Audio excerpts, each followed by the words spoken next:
On May 10, 1902, Portugal declared bankruptcy.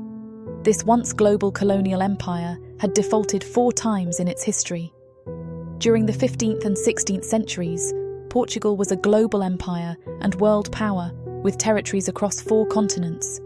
However, its economy gradually declined as it missed the Industrial Revolution undertaken by other European countries.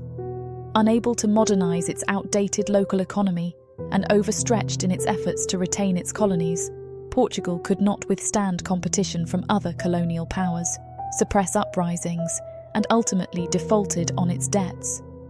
Notably, both the Lisbon and Porto stock exchanges were already operational at that time. This default was not the first. Portugal had defaulted 4 times in its history.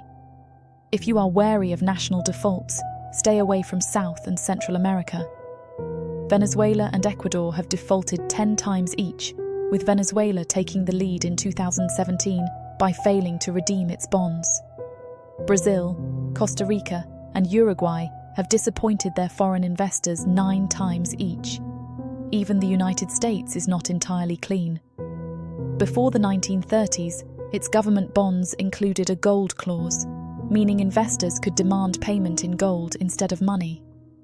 Although few exercised this option, technically, the US was in default since it lacked sufficient gold to cover these demands, and the gold clause was subsequently removed after the crisis.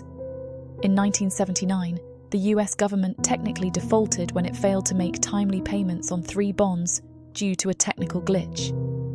Even today's giant China has defaulted twice in its history. History even shows that wars were declared against nations that defaulted. In 1902, the same year Portugal declared bankruptcy, Venezuela also defaulted.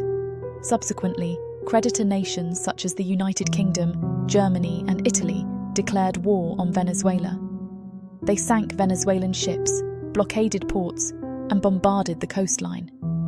Eventually, the US intervened, and a settlement was reached. Venezuela restructured its debt with a new bond, which it continued to pay off until 1930. Sometimes countries intentionally default. For example, in 1918, Russia's new revolutionary government refused to acknowledge the debts from the Tsarist era. This default situation continued until 1986, when Russia agreed to compensate the British and French holders of the Tsarist bonds.